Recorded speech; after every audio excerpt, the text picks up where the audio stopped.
Assalamualaikum warahmatullahi wabarakatuh. Selamat datang di channel Kang Slamet. Kali ini Kang Slamet akan menceritakan sebuah kisah mistis yang berjudul Pengabdi Kidang Kencana.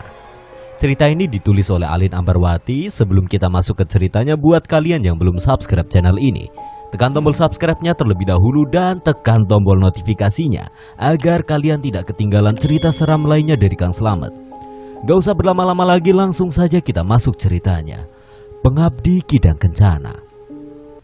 Di pengumuran dewa tanpa jarak dan bila tetap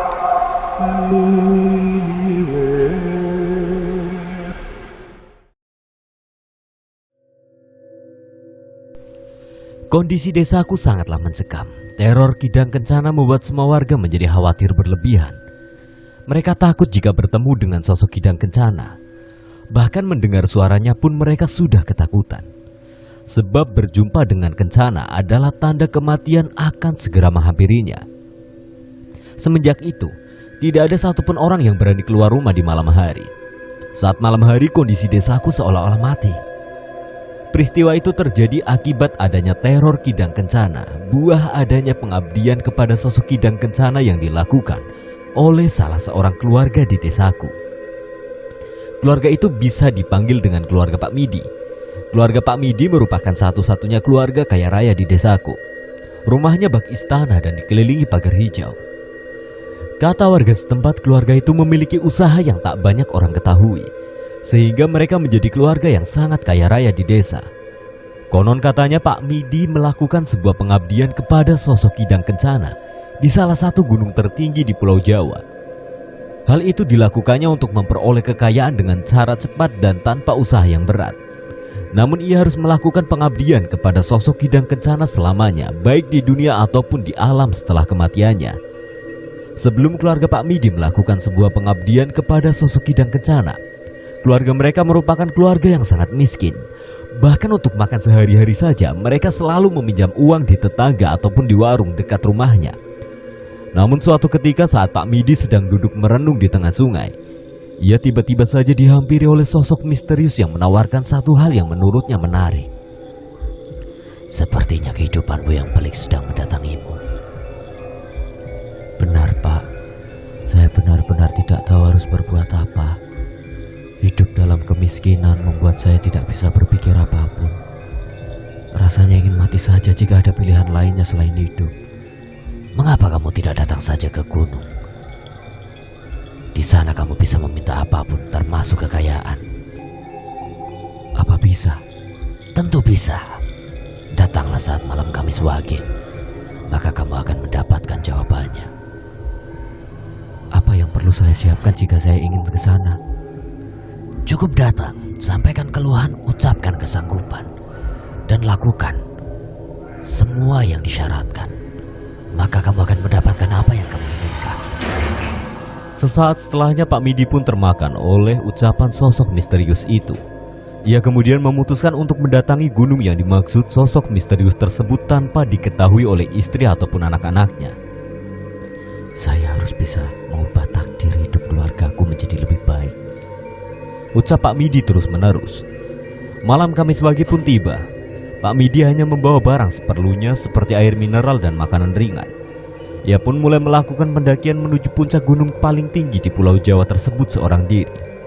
Sesampainya di sana, Pak Midi merasa bingung dengan apa yang harus dilakukannya di puncak gunung tersebut. Sebab ia hanya datang seorang diri dan ia hanya tahu bahwa ia harus menemui sosok jelmaan Kidang Kencana untuk bisa mendapatkan hal yang diinginkannya, yaitu harta dunia. Pak Midi pun memutuskan untuk duduk sejenak di puncak gunung sembari meminum teh poci yang dibawanya dari rumah. Ia masih berusaha berpikir tenang tentang semua hal. Ia bahkan sempat berhayal tentang kesejahteraan dalam hidupnya. Andai saja saya bisa hidup mewah, pasti saya tidak mungkin terlibat hutang piutang yang semakin bertambah. Tak berselang lama ia mendengar suara lonceng berbunyi yang semakin mendekat ke arahnya. Suara tersebut berasal dari datangnya sosok Kidang Kencana, penghuni gunung tertinggi di Pulau Jawa tersebut. Kidang Kencana tersebut ditunggangi oleh sosok lelaki yang memiliki tubuh tinggi besar dan tegap. Ia bahkan mengenakan pakaian layaknya seorang raja. Ia kemudian datang mendekat ke arah Pak Midi. Kau menantiku? Tanya sosok penunggang Kidang Kencana. Benar Tuan, saya dari tadi sudah menunggumu. Jika kamu menginginkan harta dunia, maka ada banyak syarat yang harus dijalani olehmu. Sampaikan terlebih dahulu kesanggupanmu.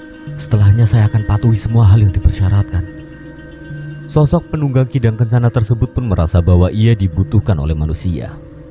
Ia pun kemudian turun dari tunggangannya dan berbisik kepada Pak Midi tentang semua hal yang berkaitan dengan pengabdian Kidang Kencana yang akan dilakukannya. Sosok tersebut kemudian mendekat ke arah Pak Midi dan membisikkan banyak hal kepadanya tentang persyaratan yang harus dipenuhi oleh Pak Midi jika ingin menjalin perjanjian kepadanya. Serahkan tumbal di tiap malam Kamis Wage. Bagaimana caranya? Kamu bisa berikan salah satu harta kalian kepada mereka, entah itu makanan atau lainnya, tepat di hari Kamis Wage. Semua orang yang memiliki tanggal lahir Selasa Wage atau hari Minggu, jika meminum atau memakan pemberianmu, maka ia secara tidak langsung sudah menjadi tumbalmu yang utuh. Berapa lama saya bisa memperoleh kekayaan yang dimaksud? Segera, setelah kamu menuntaskan persyaratan awal yang akan saya ajukan. Apa yang harus saya lakukan? Bersemedilah di gunung ini selama 3 hari. Setelahnya sosok Kidang Kencana akan ikut bersamamu tanpa kau sadari. Saya akan lakukan itu semua. Setelahnya sosok itu pun menghilang. Pak Midi pun kemudian memutuskan untuk berdiam diri di gunung tersebut, melakukan persemedian guna mendapatkan sosok Kidang Kencana yang mampu memberikan perubahan di dalam hidupnya. Kidang Kencana merupakan sosok jelmaan Kijang yang dalam bahasa Jawa disebutnya Kidang. Ia menyerupai sosok kereta kencana berwarna emas. Suaranya nampak begitu nyaring, sangat mirip dengan suara kuda liar. Tanda kedatangannya ialah terdengar bunyi lonceng yang sangat nyaring. Suara itu mampu membuat siapapun yang mendengarnya menjadi gelisah tak beraturan. Hari pertama Pak Midi datang ke gunung tertinggi di Pulau Jawa, ia langsung melakukan semedi di atas sana. Ia tak membawa perlengkapan semedi apapun seperti sesajen atau yang lainnya. Ia hanya membawa tubuhnya dan niatnya untuk merubah kehidupan menjadi lebih baik. Itu menjadi modalnya saat ini. Di sisi lain, keluarga Pak Midi hanya tahu jika ia keluar, namun mereka tidak tahu jika Pak Midi melakukan pendakian di gunung dan melakukan persemedian. Di hari pertama mereka nampak tidak mengkhawatirkan Pak Midi. Namun di hari kedua dan ketiga, mereka nampak khawatir. Mereka mencoba menghubungi Pak Midi melalui telepon seluler, namun tak kunjung mendapatkan sebuah jawaban. Hari pertama berjalan begitu lancar. Hingga tiba saat petang datang, Pak Midi tiba-tiba saja merasakan hawa dingin dalam tubuhnya. Ia bahkan seperti terkena hipotermia di atas gunung. Tak banyak hal yang bisa ia lakukan sebab ia tidak tahu cara mengatasi hipotermia. Ia pun hanya mendirikan api unggun kecil dengan tujuan untuk menghangatkan badannya. Hal itu nyatanya berhasil menghangatkan tubuh Pak Midi. Ia pun kemudian melanjutkan persemediannya. Saat ia bersemedi, tiba-tiba saja dari alam bawah sadarnya ia berjumpa dengan salah seorang kakek tua yang menghampirinya. Pulanglah nak, ini tidak benar. Apa yang tidak benar, kek? Kamu akan mendapatkan malapetaka jika terus melanjutkan pengabdianmu. Tapi saya ingin memperoleh kekayaan, kek. Saya muak hidup miskin. Berusahalah dengan jalan yang benar, bukan dengan jalan pintas seperti sekarang. Tapi saya tidak memiliki pilihan lain. Maka kamu dan keluargamu perlahan akan sirna seiring bertambahnya harta kekayaanmu. Saya tidak masalah jika cepat sirna, yang terpenting saya pernah menjadi orang kaya. Setelahnya ia pun tersadar dari alam bawah sadarnya. Pak Midi menghela nafas panjang untuk menenangkan hati dan pikirannya. Meskipun sosok sang kakek sudah memberikan peringatan dini kepadanya, namun Pak Midi memilih untuk tidak mengindahkan semua perkataannya. Sebab jika ia menuruti perkataan sang kakek tersebut, maka pengorbanannya hingga datang ke gunung ini dan melakukan persemedian akan sia-sia. Dan Pak Midi kembali menjalani kehidupan melarat yang sangat Pak Midi benci. Pak Midi ingin istri dan kedua anak gadisnya merasakan hidup berkecukupan dan tidak ingin mereka terus-menerus mendapatkan cacian yang tidak semestinya. Hidup miskin merupakan sebuah kutukan, maka Pak Midi harus mau dan mampu lepas dari kutukan itu. Salah satu cara yang dilakukannya yaitu dengan melakukan persembahan atau pengabdian di gunung ini guna memperoleh kidang kencana yang mampu mendatangkan harta yang berlipat ganda. Hari kedua dan ketiga pun dilalui oleh Pak Midi tepatnya di atas gunung tertinggi di Pulau Jawa untuk melakukan persemedian dengan tujuan bertemu dengan sosok kidang kencana yang mampu mengubah nasib buruknya menjadi nasib baik.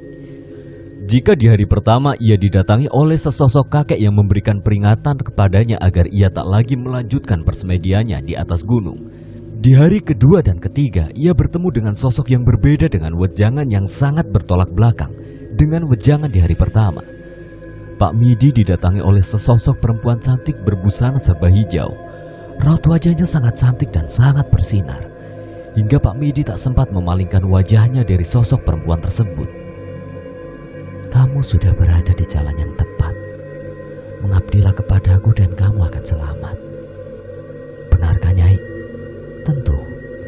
Tuntaskan persemedianmu, maka hal baik akan lekas menghampirimu. Apa saya bisa hidup kaya raya, Nyai? Tentu. Bukan hanya menjadi keluarga kaya raya. Bahkan kamu bisa menjadi satu-satunya keluarga yang memberikan pengaruh besar kepada lingkungan di sekitarmu, sehingga semua orang akan segan terhadapmu. Saya akan menuntaskan semua yang dipersyaratkan, Nyai. Saya berjanji, saya tidak akan ingkar. Setelahnya sosok perempuan cantik itu pun tersenyum manis kepada Pak Midi. Perlahan-lahan sosoknya pun menghilang bersama hembusan angin malam yang begitu meneduhkan. Pak Midi merasa senang. Ia merasa bahwa persemediannya selama 3 hari ini tidak akan sia-sia.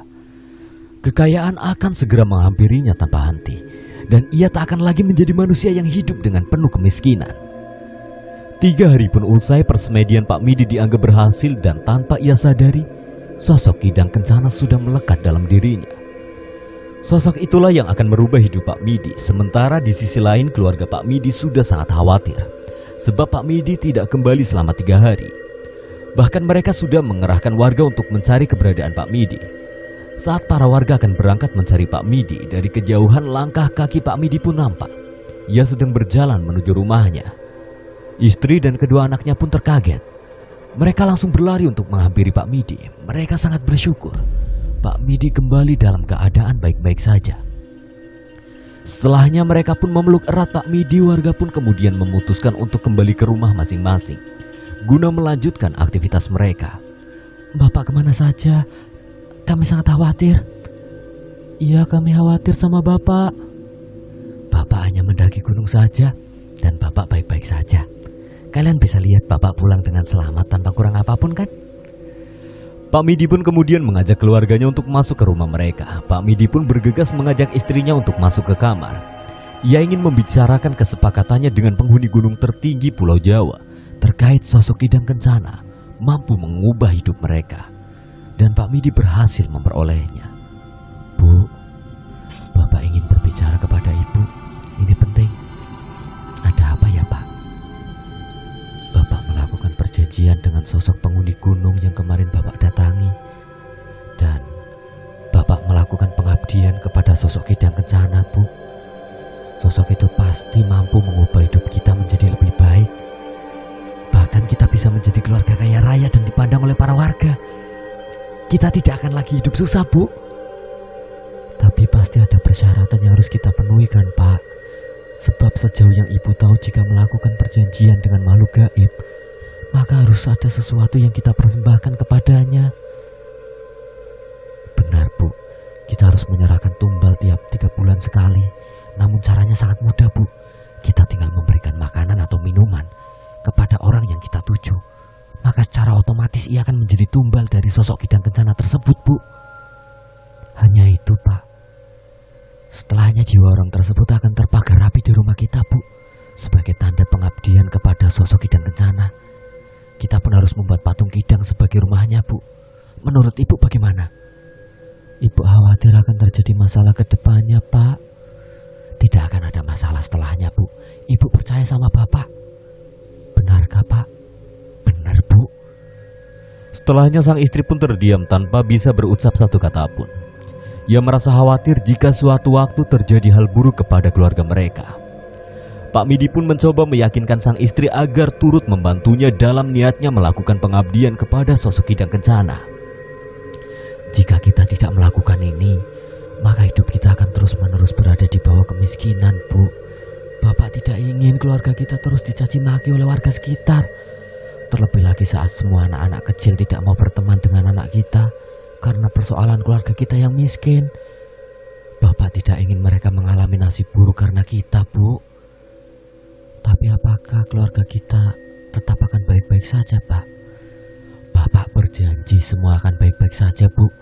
Bapak yang akan menjamin keselamatan kita semua. Ya sudah, kalau begitu, Ibu hanya bisa menurut Bapak saja sebagai kepala keluarga di rumah ini. Terima kasih, Bu. Mohon percayakan semuanya kepada Bapak. Sang istri pun hanya mengangguk setuju meskipun dalam hati kecilnya ada kata tidak setuju. Namun kenyataan hidup yang amat pahit membuatnya tak mengindahkan perkataan dalam hati kecilnya tersebut. Keesokan harinya, sosok Kidang Kencana pun menampakkan dirinya tepat di hadapan Pak Midi. Mereka mengisyaratkan kepada Pak Midi untuk memberikan tumbal sebagai persembahan pertama kepadanya.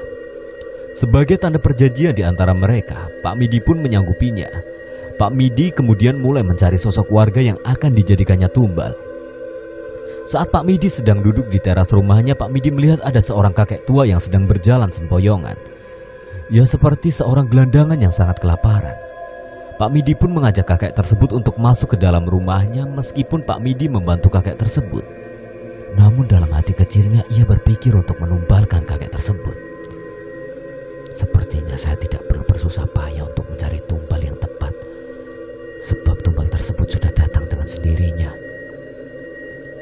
ucap Pak Midi dalam hatinya. Pak Midi kemudian membuatkan teh hangat dan sedikit camilan yang ia berikan kepada sang kakek tua tersebut. Pak Midi pun mengajak kakek tersebut berbincang agar sang kakek merasa aman bersamanya. Kakek dari mana? Sepertinya kakek terlihat sangat letih. Benar, Pak. Saya berasal dari desa sebelah. Saya sudah 3 hari tidak makan. Saya selalu dicampakkan ketika mengemis. Saya turut prihatin mendengarnya. Saya sangat berterima kasih kepada Bapak. Sudah mau menolong saya. Jika tidak ada Bapak, mungkin saya sudah mati kelaparan di jalan. Sesama manusia kan memang harus saling tolong-menolong, Kek. Terima kasih sekali lagi, ya Pak. Sudah, tidak apa-apa, Kek. Silakan diminum dan dimakan sajanya. Maaf seadanya. Sang kakek pun kemudian memakan semua camilan yang disediakan dengan sangat lahap. Teh hangat yang disediakan oleh Pak Midi pun dengan cepatnya dihabiskan oleh sang kakek. Setelahnya sang kakek pun merasa sangat lega, sebab ia terbebas dari rasa lapar dan dahaga meskipun hanya sebentar. Pak Midi bukan hanya menyajikan camilan dan minuman kepada sang kakek, melainkan ia pun membungkuskan sedikit makanan untuk diberikannya kepada sang kakek. Pak Midi terlihat sangat baik hati. Ia bahkan terlihat begitu tulus. Sang kakek pun merasa terharu dengan kebaikan Pak Midi, hingga ia pun sontak memeluk Pak Midi dengan begitu erat sembari terus-menerus membisikkan ucapan terima kasih kepada Pak Midi. Terima kasih, Pak. Bapak seperti malaikat yang sudah mau menolong saya. Setelahnya sang kakek pun pamit untuk kembali ke gubuknya. Pak Midi pun mengantarkan sang kakek hingga ke depan rumahnya. Pak Midi tersenyum sumringah. Setelah sang kakek pergi dari rumahnya, malam pun lekas tiba. Saat waktu menunjukkan pukul 12 malam, tiba-tiba saja terdengar suara lonceng yang mendekat ke arah gubuk. Kakek yang tadi siang dibantu oleh Pak Midi. Sang kakek kemudian diperlihatkan sosok Kidang Kencana. Sosok itu kemudian membawa kakek untuk naik ke atas punggungnya. Kakek pun dibawanya pergi entah kemana.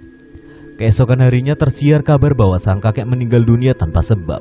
Pak Midi kemudian memandangi pagar rumahnya yang saat itu masih berupa bambu. Ia melihat jiwa sang kakek tertancap di pagar rumahnya dengan wajah yang begitu sayu. Berhasil, ucap Pak Midi dalam hatinya. Tak berselang lama setelah kematian sang kakek yang menjadi tumbal Kidang Kencana atas ulah Pak Midi, tiba-tiba saja keluarga Pak Midi mendapatkan harta yang tak terduga. Ada seseorang yang datang ke rumah dan memberikan uang 1 koper dengan jumlah yang sangat fantastis. Orang tersebut mengatakan bahwa uang yang dibawanya merupakan warisan dari leluhur Pak Midi yang baru sempat diberikan kepada Pak Midi. Kejadian ini merupakan kejadian janggal yang pertama kali disaksikan oleh Pak Midi. Sebab leluhurnya telah lama tiada dan ia tidak tahu menau jika ia menitipkan sejumlah uang untuknya. Meski demikian, keluarga Pak Midi merasa sangat senang. Ia pun sadar bahwa harta tersebut merupakan pemberian sosok Kidang Kencana hasil pengabdiannya. Ini merupakan hasil pertama pengabdian Kidang Kencana yang saya lakukan. Membidik tumbal, kemudian mempersembahkannya kepada Kidang Kencana, dan harta pun tiba. Meski demikian, Pak Midi harus mampu memutar otak agar kekayaannya yang datang tiba-tiba tidak dicurigai oleh warga sekitar. Ia pun kemudian berpikir untuk membuat sebuah usaha untuk mengelabui semua orang. Pak Midi kemudian mengajak sang istri untuk berdiskusi tentang bagaimana cara menyamarkan kekayaannya agar tidak dicurigai oleh para warga. Sang istri pun kemudian memberikan saran agar Pak Midi mulai membuka usaha warung makan. Selain bisa mengelabui para warga, ia pun akan mudah untuk mencari tumbal saat waktu persembahan itu tiba. Pak, bagaimana kalau kita buka warung makan saja? Boleh juga itu, Bu. Lalu siapa yang akan memasak dan melayani para pelanggan? Bagaimana kalau kita bagi tugas? Ibu bagian masak di dapur, Bapak bagian melayani tamu, sekaligus menjadi kasir. Lalu kita akan mulai buka warung tersebut kapan? Lebih cepat lebih baik, Pak. Kalau begitu besok kita coba cari tempat strategis untuk kita bisa bikin warung. Bagaimana? Boleh, Pak. Ibu akan terus temani Bapak. Keduanya kemudian mencari tempat yang cocok untuk mereka membuka usaha warung makan. Mereka membidik tempat yang ramai dan strategis. Tentunya kedua anaknya belum tahu jika orang tuanya melakukan pengabdian kepada sosok Kidang Kencana. Mereka hanya tahu jika kedua orang tuanya mendadak mendapatkan harta yang berlimpah. Setelah mencari tempat yang cocok, mereka pun kemudian menemukannya, tempat di dekat pasar desa. Pasar tersebut merupakan tempat berkumpulnya para warga. Jika membuka usaha warung makan di sana, maka akan cepat ramai. Pak Midi pun kemudian menyewa salah satu ruko di dekat pasar desa. Setelah semua usai, mereka pun menjalankan usahanya tersebut. Keesokan harinya saat warung makan Pak Midi pertama kali dibuka, ia sudah kedatangan pelanggan yang sangat banyak. Banyak warga yang rela antri untuk bisa makan di warung Pak Midi. Padahal hari ini merupakan hari pertama mereka buka warungnya. Tentu hal ini ada campur tangan sosok Kidang Kencana yang mampu menyihir mata semua warga yang melihat warung Pak Midi menjadi tertarik untuk datang dan menyantap makanan yang dihidangkan di sana. Sosok Kidang Kencana sudah melekat erat di tubuh Pak Midi, sehingga hal yang dilakukannya akan menjadi mudah dijalani. Masakan di warung Pak Midi sangat enak. Saya tidak menyesal mampir ke warung ini. Saya yakin warung makan Pak Midi tidak akan sepi pembeli sebab masakan yang dihidangkan juara. Pak Midi dan sang istri merasa senang dengan respon baik yang diberikan oleh para warga yang kebetulan mampir ke warung makannya. Padahal sependek yang mereka tahu, masakan istri Pak Midi tergolong biasa untuk rasanya, tidak seenak yang diperbincangkan oleh para warga. Pak, bukannya masakan ibu biasa saja? Kok bisa semua orang suka ya, Pak? Pasti ada campur tangan sosok Kidang Kencana di usaha kita, Bu. Benar-benar hebat sosok Kidang Kencana itu, Pak. Ibu ingin melihatnya, apa bisa? Jangan, Bu, sebab siapa saja yang mendengar ataupun melihat penampakan sosok Kidang Kencana, maka keesokan harinya ia akan tewas seketika, Bu. Kalau kedua anak kita melihat sosok tersebut bagaimana, Pak? Rasanya tidak mungkin, Bu. Hanya orang-orang yang Bapak bidik sebagai tumbal yang bisa melihat sosok itu. Sang istri pun hanya terdiam. Mereka pun kemudian melanjutkan aktivitas mereka melayani pengunjung yang datang ke warung makan mereka. Waktu pun berjalan begitu cepat. Hanya dalam waktu 3 bulan saja mereka sudah mendapatkan untung yang berlipat ganda. Mereka pun kemudian memutuskan untuk membangun rumah baru. Tak lupa mereka membuat pagar rumah yang nampak indah.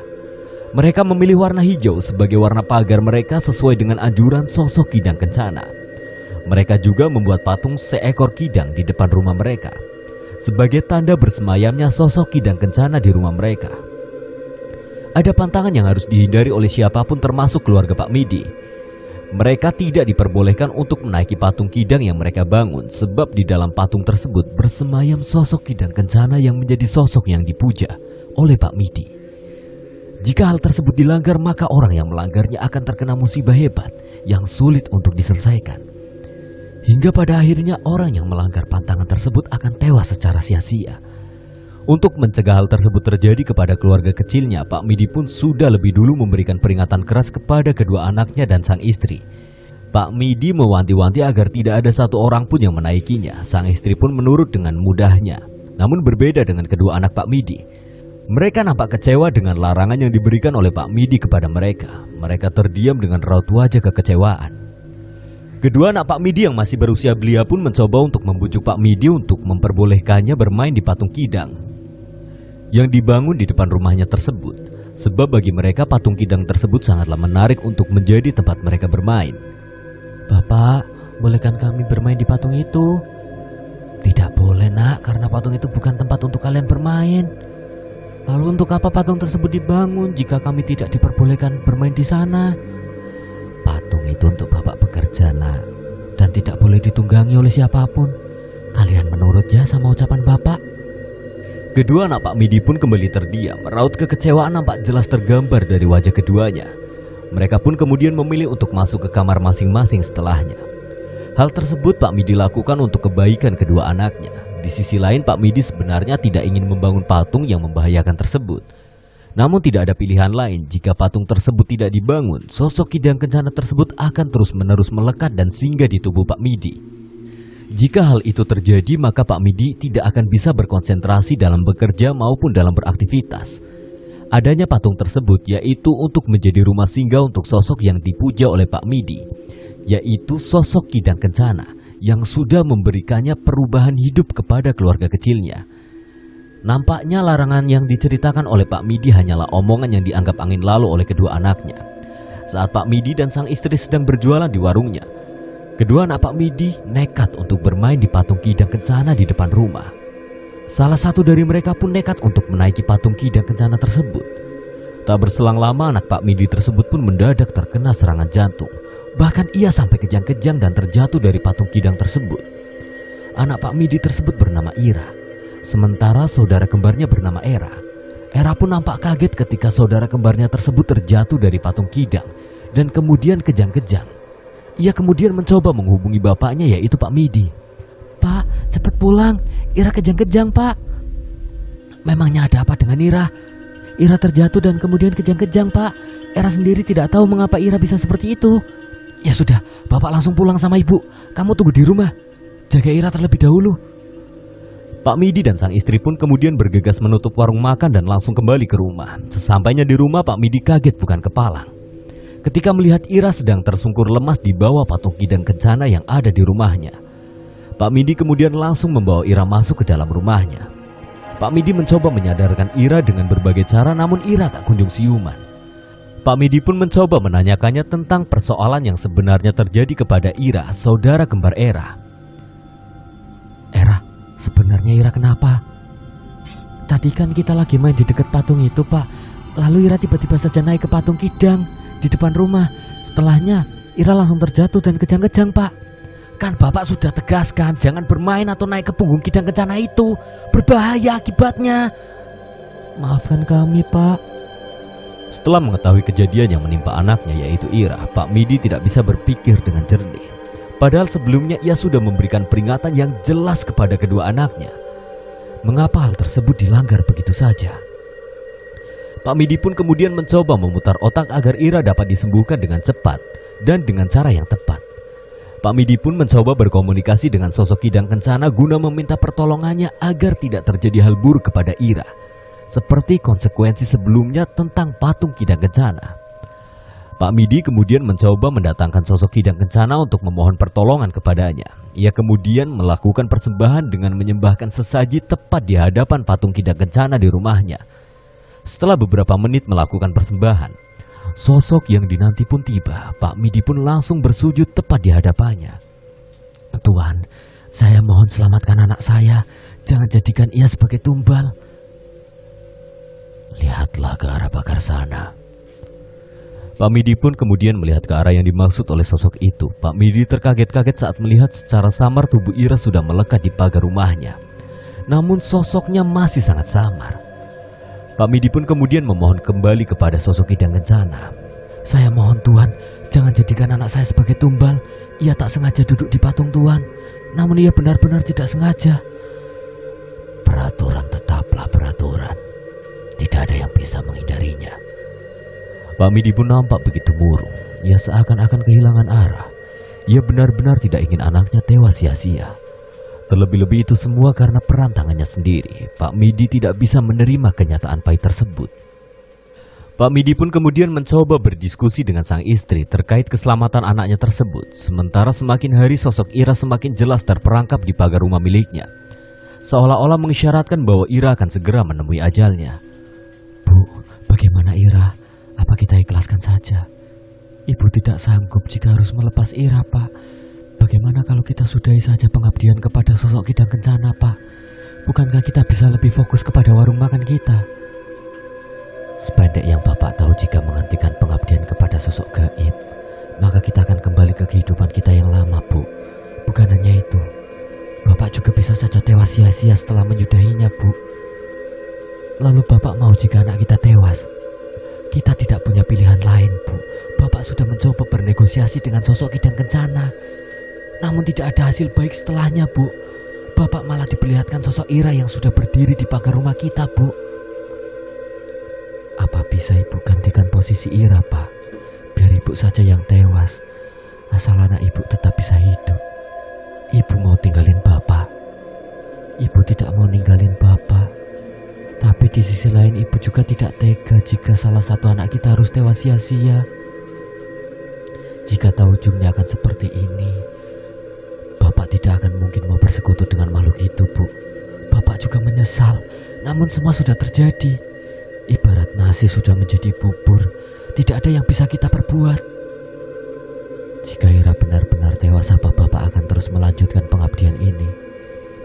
Bapak sendiri tidak tahu jalan terbaik yang harus Bapak ambil, Bu. Keduanya benar-benar kalang kabut atas persoalan yang menimpa keluarga mereka, tentang Ira dan tentang pengabdian mereka kepada sosok Kidang Kencana. Baru 3 bulan berjalan, namun takdir buruk sudah datang menghampiri tanpa permisi. Namun tidak ada jalan lain yang bisa Pak Midi ambil selain terus melanjutkan apa yang sudah dilakukannya.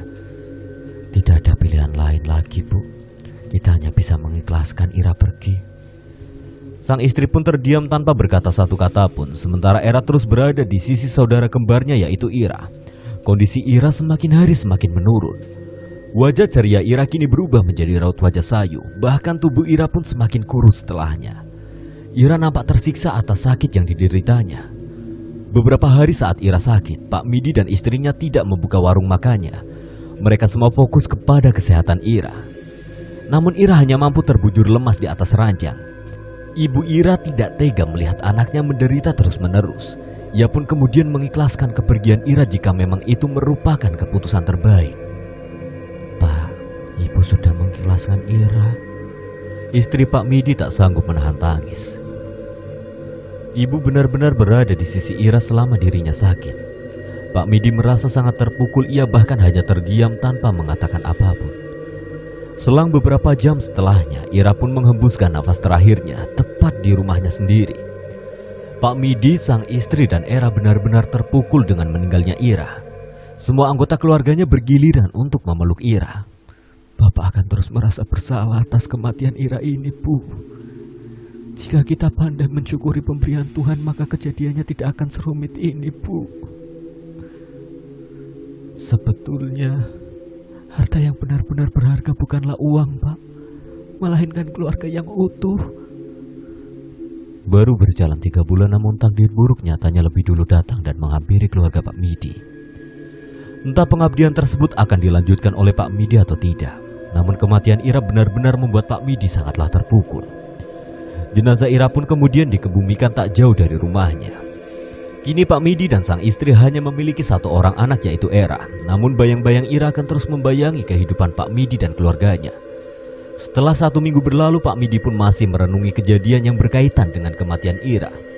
Pak Midi perlu waktu untuk bisa memutuskan apakah ia akan meneruskan pengabdiannya kepada Kidang Kencana atau ia memilih untuk menyudahi semuanya. Suatu malam Pak Midi tiba-tiba saja mendapatkan mimpi buruk di dalam lelapnya. Di dalam mimpi itu ia bertemu dengan jelmaan Kidang Kencana dan anak perempuannya yang beberapa hari lalu tewas, yaitu Ira. Dalam mimpi tersebut Pak Midi diberikan peringatan keras oleh jelmaan Kidang Kencana yang masuk ke dalam mimpinya. Kamu tidak boleh berhenti. Jika memilih untuk berhenti maka kamu yang akan mati. Di sisi lain Ira pun membisikkan sebuah kalimat halus kepada Pak Midi. Bapak, sudahi saja semua ini. Ira tidak baik-baik saja di sini. Setelah mendengar ucapan Ira, Pak Midi pun langsung terbangun dari tidurnya. Keringatnya mengucur begitu deras hingga membasahi pipinya. Pak Midi benar-benar merasa bersalah terhadap Ira. Namun di sisi lain, jika ia memilih untuk berhenti maka ia sendiri pun akan mati. Dalam benaknya ia berpikir bahwa cukup Ira saja yang mati, namun tidak dengan dirinya. Meskipun ia menyayangi anaknya tersebut, namun ia lebih menyayangi dirinya sendiri. Setelah menimbang semuanya, Pak Midi pun memutuskan untuk melanjutkan pengabdiannya kepada sosok Kidang Kencana. Ia pun memberitahukan keputusan itu kepada sang istri. Awalnya istrinya tersebut menolak. Namun sang istri tidak punya pilihan lain selain mengikuti perkataan Pak Midi. Waktu pun berjalan begitu cepat. Kini sudah 1 tahun waktu berlalu. Keluarga Pak Midi semakin kaya raya atas pengabdiannya kepada sosok Kidang Kencana. Satu persatu orang yang dibidiknya ia jadikan tumbal dan jiwanya terpagar rapi di pagar hijau rumah Pak Midi. Kini sudah ada sekitar 5 jiwa yang terkurung di sana. Hanya Pak Midi saja yang bisa melihat jiwa-jiwa yang terpenjara di situ. Sang istri dan anaknya Era tidak bisa melihat jiwa-jiwa itu. Suatu ketika ada seorang pendatang baru di desa tempat di mana Pak Midi tinggal. Sosok itu merupakan salah seorang ahli agama yang memiliki kepintaran lebih dibandingkan dengan warga lainnya. Orang tersebut bernama Pak Rizal. Ia tinggal tak jauh dari rumah Pak Midi. Saat Pak Rizal melintasi rumah Pak Midi, ia dikejutkan dengan penampakan jiwa-jiwa manusia yang terjerat di pagar rumah milik Pak Midi. Bukan hanya itu, ia juga melihat patung Kidang yang menyerupai Kidang sesungguhnya. Dari sana ia langsung bisa mengambil kesimpulan bahwa Pak Midi melakukan persembahan kepada makhluk gaib. Di waktu-waktu tertentu pun ia akan melakukan tumbal persembahan untuk sosok yang dipujanya tersebut. Pak Rizal kemudian berinisiatif untuk bertanya kepada salah seorang warga yang saat itu melintasi rumahnya. Ia bertanya tentang rumah Pak Midi dan siapa sosok Pak Midi kepada warga yang melintas. Permisi Pak, saya pendatang baru di sini. Boleh saya bertanya satu hal kepada Bapak? Ada apa Pak? Rumah pagar hijau di sana rumah siapa ya Pak? Oh, itu rumah Pak Midi. Beliau punya warung makan di dekat pasar. Beliau juga satu-satunya orang terkaya di desa ini, Pak. Apa Pak Midi itu sudah kaya dari dulu atau bagaimana, Pak? Sebenarnya saya juga menaruh curiga kepada Pak Midi tentang asal-muasal kekayaannya tersebut, Pak. Jadi dulu Pak Midi merupakan orang termiskin di desa ini. Bahkan mereka untuk makan pun susah. Lalu tiba-tiba suatu ketika mereka mendirikan warung makan di dekat pasar desa. Dan setelahnya mereka menjadi kaya raya. Saya sendiri juga merasa aneh, dari mana mereka mendapatkan modal yang besar untuk sewa ruko dan modal usaha tersebut. Apa ada kejanggalan yang kerap kali terjadi di desa ini, Pak? Ada sih, Pak. Tiap 3 bulan sekali, bahkan di tiap malam Kamis Wage ada orang yang meninggal. Bahkan 9 bulan lalu yang meninggal itu si Ira, anaknya Pak Midi. Setelah mendengar semua cerita warga tersebut, Pak Rizal pun sudah bisa mendapatkan gambaran secara utuh tentang persoalan yang terjadi di desa yang baru saja ia tempati ini. Ada hal buruk yang harus segera dituntaskan. Jika tidak, maka hal tersebut akan sangat meresahkan. Kalau begitu, terima kasih ya Pak atas informasi yang diberikan kepada saya. Memangnya ada apa, Pak? Bukan apa-apa kok, Pak. Setelahnya Pak Rizal pun memikirkan berbagai cara untuk bisa masuk ke kehidupan Pak Midi agar ia bisa menuntaskan persoalan pengabdiannya tersebut. Sementara Pak Rizal pun belum begitu paham sosok apa yang dijadikan persembahan oleh Pak Midi dan hal apa yang diperolehnya dari persembahan tersebut. Takutnya hal tersebut bisa mengancam keselamatan warga di desa yang baru saja ia tempati ini. Pak Rizal hidup seorang diri karena ia belum beristri sehingga ia hanya bisa menjalankan rencananya seorang diri. Bukan maksud ia mencampuri urusan orang lain, tapi jika hal tersebut sudah bertentangan dengan syariat agama, maka ia harus bisa menuntaskan hal tersebut. Suatu ketika Pak Rizal mencoba menyambangi warung makan milik Pak Midi. Ia ingin tahu situasi di sana sekaligus ingin mencari tahu tentang Pak Midi dan keluarganya, tentang persembahan yang dilakukannya dan alasan dibalik itu semua. Saat itu tidak banyak warga yang menaruh curiga dengan Pak Midi, sebab Pak Midi sangat pandai mengambil hati para warga. dengan selalu memberikan santunan kepada warga yang membutuhkan. Bahkan hampir di tiap 1 bulan sekali, sehingga warga yang awalnya penasaran dengan kekayaan Pak Midi pun menepis rasa penasarannya hingga berubah menjadi rasa kagum. Saat Pak Rizal datang ke warung Pak Midi, ia langsung disambut hangat oleh Pak Midi dan istrinya. Pak Rizal pun mencoba memperkenalkan diri kepada mereka. "Selamat siang Pak, saya Rizal, warga pindahan yang rumahnya tak jauh dari rumah Bapak." Pak Midi pun menerima uluran tangan tersebut sembari tersenyum hangat kepada Pak Rizal. Sang istri pun kemudian mempersilahkan Pak Rizal untuk duduk. "Silakan duduk Pak, kami akan sediakan makanan spesial dari warung kami." "Terima kasih Bu. Setelah selesai makan nanti, apakah boleh saya berbincang sebentar dengan Bapak?" "Tentu boleh Pak, kebetulan warung juga sedang tidak begitu ramai, sehingga saya memiliki banyak waktu luang untuk berbincang kepada Bapak." Setelahnya Pak Rizal pun mengucapkan terima kasih kepada Pak Midi atas kesediaannya. Ia pun kemudian duduk di salah satu kursi kosong di warung Pak Midi. Sementara itu, istri Pak Midi pun menyiapkan makanan-makanan spesial untuk disajikan kepada Pak Rizal. Tak berselang lama, makanan pun telah siap dan bergegas untuk disajikan kepada Pak Rizal. Sembari menyantap makanan yang disajikan oleh Pak Midi dan istrinya tersebut, Pak Rizal juga mulai mengamati kondisi yang ada di warung Pak Midi. Secara kasat mata tidak ada hal yang mencurigakan di warung tersebut. Semua yang ada di sana seperti kondisi warung makan pada umumnya. Meski demikian, Pak Rizal tetap ingin melakukan penyelidikan mendalam kepada keluarga Pak Midi. Jika memang ada yang salah, ia sangat ingin menyadarkan Pak Midi agar keluarganya tidak sampai salah langkah dengan mengambil jalan yang tidak semestinya. Setelah selesai menyantap makanan, Pak Midi pun kemudian menghampiri Pak Rizal untuk memenuhi janjinya melakukan perbincangan dengan Pak Rizal. "Bagaimana Pak? Apakah Pak Rizal suka dengan makanan yang kami hidangkan?" "Tentu suka Pak. Saya suka dengan masakan Bapak dan Ibu. Sepertinya saya akan langganan makan di sini." "Ngomong-ngomong, ada apa Pak? Kok Bapak ingin berbincang dengan saya? Padahal kan kita baru kali ini jumpa."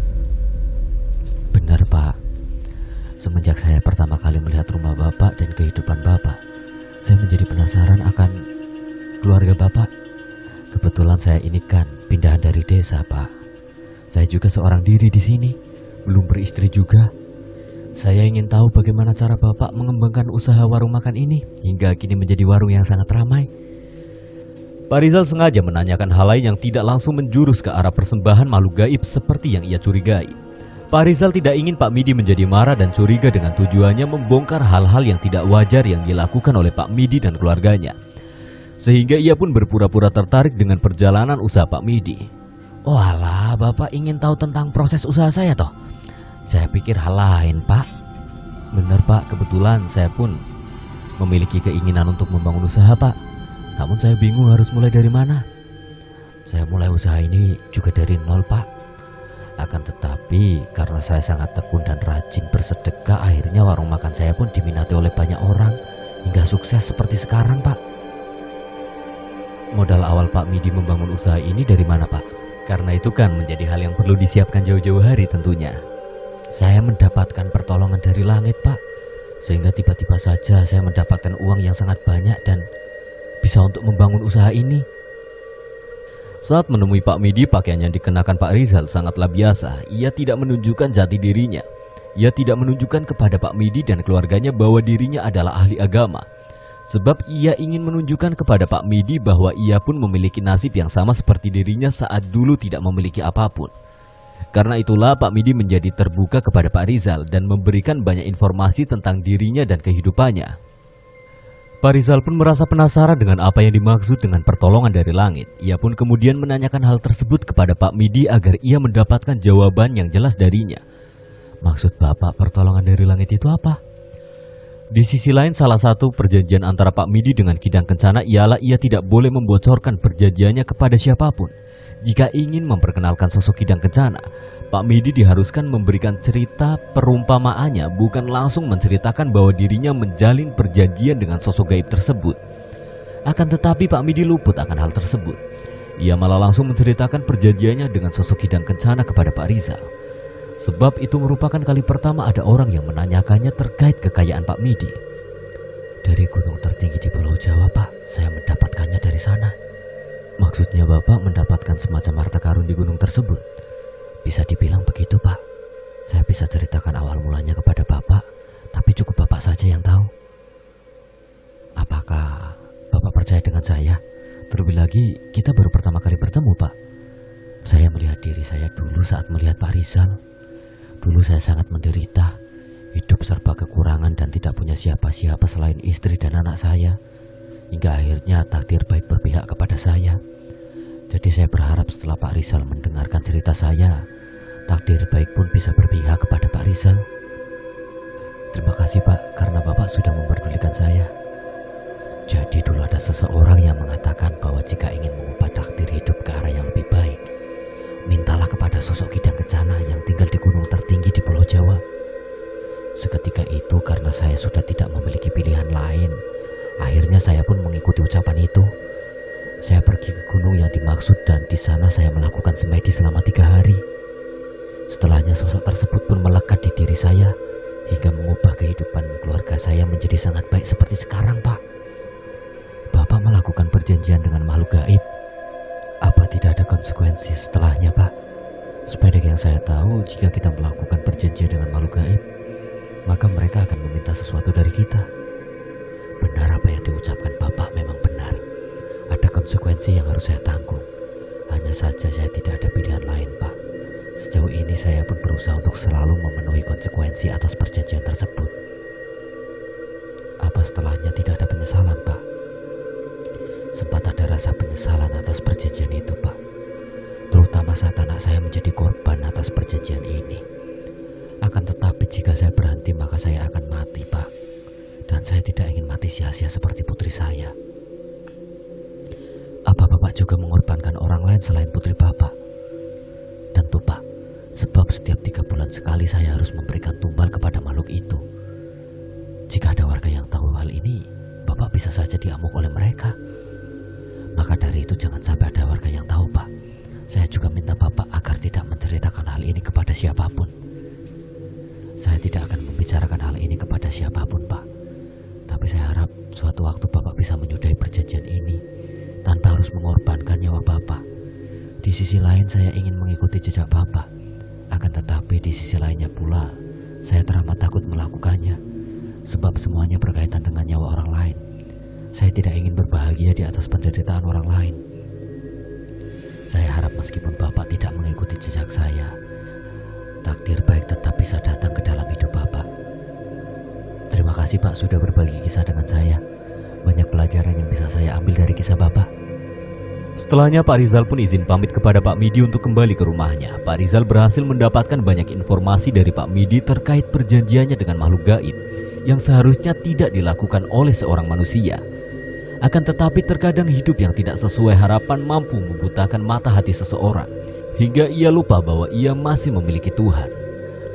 Pak Rizal pun berpikir tentang cara menyudahi itu semua. Namun di sisi lain ucapan yang dilontarkan Pak Midi kepada Pak Rizal menjadi malah petaka besar bagi dirinya. Sebab secara tidak langsung ia sudah melanggar perjanjiannya dengan sosok Kidang Kencana.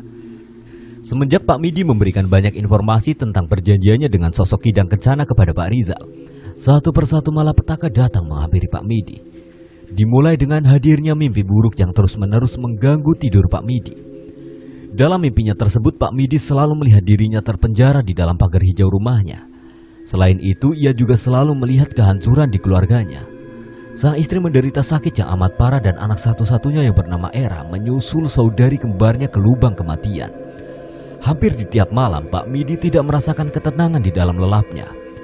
Tak lama setelahnya sang istri pun mengetahui bahwa Pak Midi suaminya tersebut mengalami keresahan di tiap malamnya.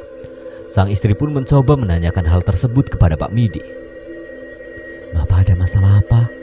Mengapa Bapak selalu resah saat tidur? Bapak selalu mimpi buruk, Bu. Kejadian mimpi tersebut terus-terusan berulang hingga sepekan. Bapak tidak tenang. Memang apa yang Bapak mimpikan? Bapak bermimpi keluarga kita hancur, Bu. Bapak terpenjara di dalam pagar hijau rumah kita. Ibu mengidap penyakit yang sangat parah. Sementara Era menyusul Ira ke lubang kematian. Bapak sangat takut mimpi buruk tersebut menjadi kenyataan, Bu. Mimpi kan hanya bunga tidur, Pak. Bapak jangan terlalu khawatir. Bapak juga mencoba untuk tidak khawatir, Bu. Namun tetap saja sulit sekali menghilangkan kekhawatiran tersebut. Apa Bapak sempat melakukan kesalahan? Misal salah sikap ataupun salah ucap kepada orang lain? Pak Midi pun terdiam sembari mengingat-ingat semua ucapan yang ia lontarkan di hari-hari lalu ataupun sikap yang tidak semestinya, yang mungkin saja luput dari pikirannya. Setelah terdiam begitu lama, ia pun akhirnya sadar bahwa ia sudah melakukan kesalahan fatal, yaitu ia membicarakan tentang perjanjiannya dengan Kidang Kencana kepada orang lain. Padahal hal tersebut tidak diperbolehkan untuk diketahui oleh orang lain selain keluarganya sendiri. Bapak baru ingat, Bu. Kemarin Bapak tidak sengaja menceritakan tentang sosok Kidang Kencana kepada Pak Rizal. Sedang hal tersebut sangatlah dilarang, Bu. Lalu bagaimana ini, Bu? Tidak ada pilihan lain selain menjadikan Pak Rizal sebagai tumbal, Pak. Sebab jika ia sampai membocorkan informasi tersebut, Bapak bisa tewas mengenaskan. Lalu bagaimana cara menjadikan Pak Rizal itu tumbal, Bu? Lakukan seperti sebelum-sebelumnya, Pak. Pak Midi pun memikirkan semuanya. Setelah mempertimbangkan banyak hal, ia pun setuju dengan apa yang disarankan oleh sang istri. Ia pun kemudian mengatur rencana untuk mengeksekusinya. Tepat di malam Kamis Wage Bapak akan menghabisinya, Bu. Bagus, Pak. Jangan mengulur waktu.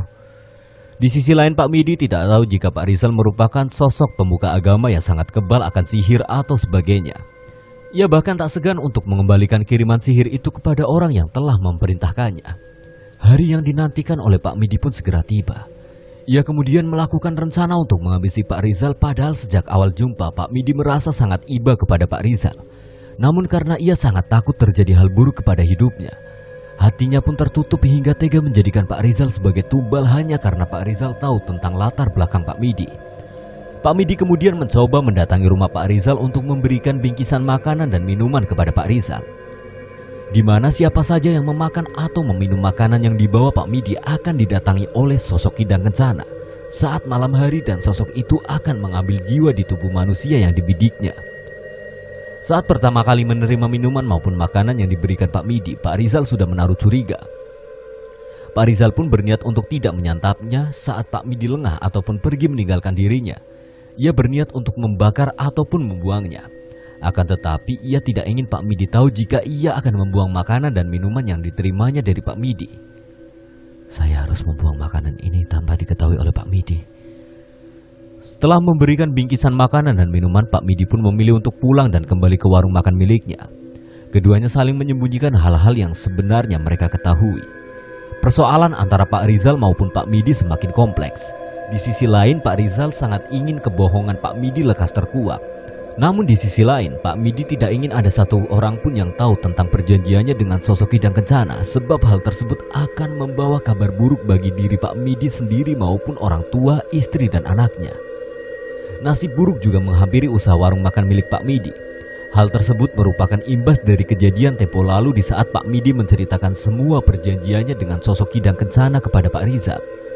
Mendadak masakan yang dihidangkan di warung Pak Midi tidak memiliki cita rasa yang enak seperti biasanya. Hampir semua pelanggan pun protes akan hal tersebut.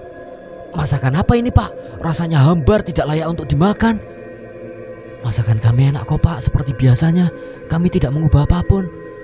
Kamu coba saja, rasanya tidak enak.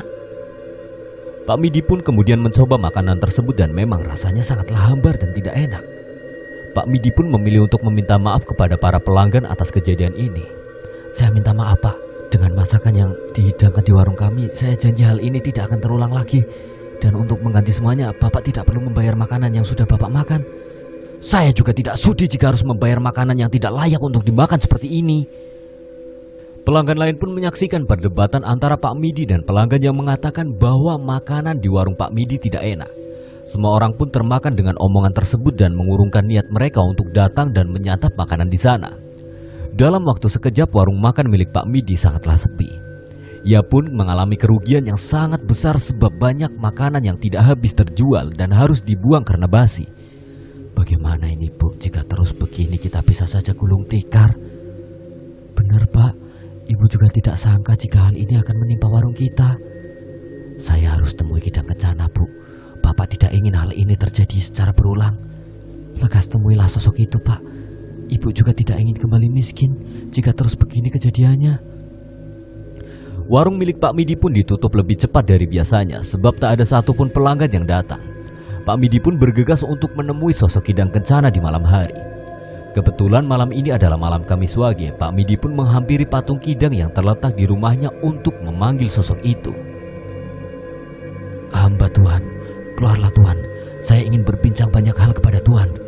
Tak berselang lama sosok Kidang Kencana pun muncul dan menemui Pak Midi yang saat itu sedang bersimpu di depan patung Kidang. Ucapanmu akan membunuhmu sendiri. Apa tidak ada cara untuk menuntaskan persoalan ini, Tuhan? Jika ada manusia yang tahu, maka hilangkan manusia tersebut. Baik Tuhan, saya akan mempersembahkan dia kepada Engkau. Setelahnya sosok Kidang Kencana pun hilang dari pandangan Pak Midi. Pak Midi baru ingat jika tempo lalu ia memberikan bingkisan makanan kepada Pak Rizal agar ia menjadi tumbal sosok Kidang Kencana. Pak Midi pun penasaran apakah Pak Rizal sudah tewas atau belum. Ia kemudian berencana untuk datang ke rumah Pak Rizal hanya untuk sekedar memastikan. Betapa terkejutnya Pak Midi saat ia melihat Pak Rizal baik-baik saja tanpa adanya luka satupun di tubuhnya. Bahkan aura yang terpancar dari wajahnya sangatlah ceria seakan-akan tidak ada hal buruk yang datang menghampirinya. Pak Midi terheran-heran dibuatnya. Kok bisa Pak Rizal masih hidup? Bukankah tempo lalu aku sudah memberikannya makanan dan minuman yang bisa menjadikan dia sebagai tumbal Kidang Kencana? Sepertinya ada hal yang tidak benar. Ia pun kemudian memutuskan untuk datang menemui Pak Rizal esok harinya. Pak Midi semakin tidak tenang dengan hidupnya sebab hal buruk terus-menerus datang menghampiri keluarganya. Padahal ia selalu memenuhi semua persyaratan yang diajukan oleh sosok Kidang Kencana. Hanya satu hal yang luput dari pandangannya, yaitu ia tidak sengaja membicarakan soal perjanjian dengan Kidang Kencana kepada Pak Rizal. Di sisi lain, Pak Rizal pun sudah memikirkan hal yang harus dilakukan untuk menyadarkan Pak Midi secara baik-baik. Meskipun ia sendiri tahu bahwa Pak Midi bermaksud untuk mencelakainya. Namun Pak Rizal tidak menaruh dendam kepada Pak Midi. Ia pun memutuskan untuk datang berkunjung ke rumah Pak Midi. Saat itu hari sudah mulai sore. Pak Rizal pun beranjak dari rumahnya untuk pergi ke rumah Pak Midi.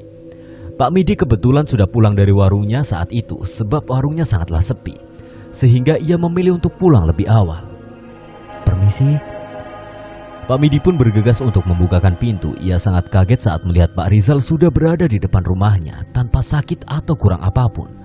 Padahal tempo lalu ia memberikan makanan maupun minuman yang mampu mengambil nyawa Pak Rizal. Silakan masuk, Pak. Pak Rizal pun kemudian masuk ke dalam rumah Pak Midi. Saat menginjakan kaki di sana, ia merasakan suasana yang begitu mengerikan. Bahkan bulu kuduknya berdiri seketika. Pak Rizal kemudian menyampaikan maksud akan kedatangannya tersebut. Saya datang kemari sebagai bentuk terima kasih atas hidangan yang tempo lalu Pak Midi berikan kepada saya. Walah, itu tidak masalah, Pak. Saya bahkan bisa membawakan lagi untuk Bapak. Tidak usah, Pak. Sebelumnya saya mau membicarakan satu hal kepada Bapak. Apa itu, Pak? Saya tahu tujuan Bapak tempo lalu memberikan makanan dan minuman kepada saya. Tapi saya tidak marah kepada Bapak. Saya tahu Pak Midi sedang berada di jalan yang salah. Maksud Bapak? Sedari awal saya tinggal di sini dekat dengan rumah Bapak. Saya tahu semuanya, Pak. Saya bisa melihat dan mendengar tangisan mereka yang terpenjara di pagar hijau rumah Bapak. Saya juga melihat sosok yang Bapak puja selama ini, yang tinggal di patung Kidang di teras rumah Bapak. Saya bisa melihatnya, Pak. Dari mana Bapak tahu? Saya tidak perlu menjelaskan dari mana saya bisa tahu itu semua. Saya datang ke sini hanya untuk memberikan Bapak sedikit pesan baik. Semuanya belum terlambat, Pak. Masih ada kesempatan Bapak untuk bertobat selama Bapak masih diberikan umur oleh Tuhan. Saya tidak bisa berhenti dan tidak ada alasan untuk saya berhenti. Jika Bapak terus melanjutkannya, suatu waktu anak dan istri Bapak bisa saja menjadi tumbal karena hal ini. Tahu apa kamu tentang keluarga saya? Saya memberikan nasihat baik sebagai sesama manusia, Pak. Tidak etis jika kita menyekutukan Tuhan hanya karena nikmat dunia yang datang sesaat saja. Perihal Tuhan dan pertanggungjawaban dari hidup saya, biarlah menjadi urusan saya. Siapapun tidak berhak mencampurinya termasuk Bapak. Pak, coba renungkan.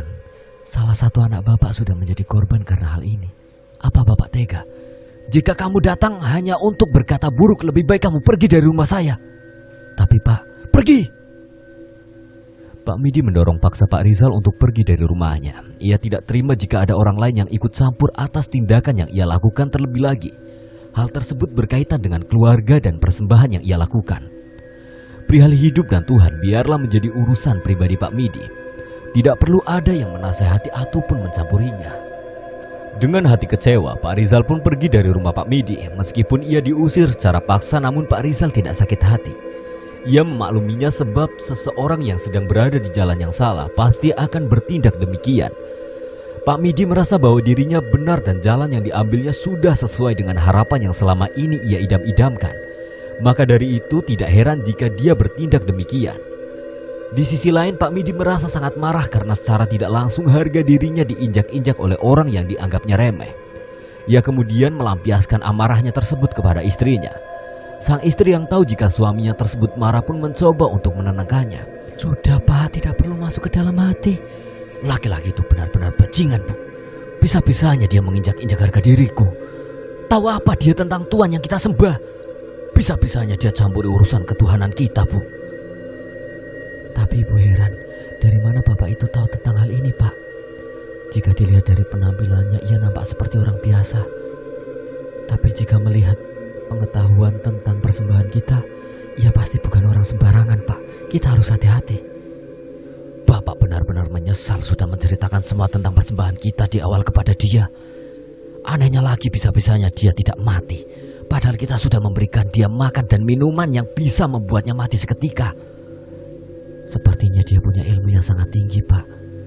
Sepertinya begitu Bu. Kita harus segera menyingkirkan dia Pak. Benar Bu. Segera kita musnahkan dia. Pak Midi pun kembali menyusun rencana untuk bisa menghabisi Pak Rizal bagaimanapun caranya. Di sisi lain, perekonomian keluarga Pak Midi pun mengalami penurunan yang sangat drastis. Warungnya sangat sepi dan ia terus-menerus mendapatkan mimpi buruk. Para warga pun mulai menggunjing keluarga Pak Midi. Semua orang mengatakan bahwa keluarga Pak Midi pasti melakukan pesugihan. Sebab tiba-tiba saja mereka membangun sebuah warung di ruko dekat pasar desa yang memiliki biaya sewa cukup mahal. Ibu-ibu, kalian merasa aneh tidak dengan keluarga Pak Midi? Aneh kenapa Bu? Dalam waktu setahun mereka bisa hidup kaya. Bahkan punya warung makan besar yang lokasinya dekat dengan pasar desa. Padahal kan mereka dulunya sangat miskin.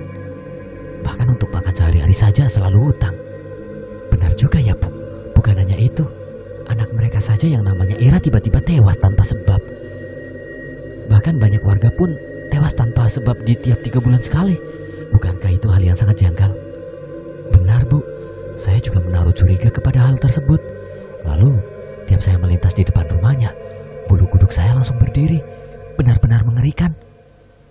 Apa jangan-jangan dia melakukan pesugihan ya Bu?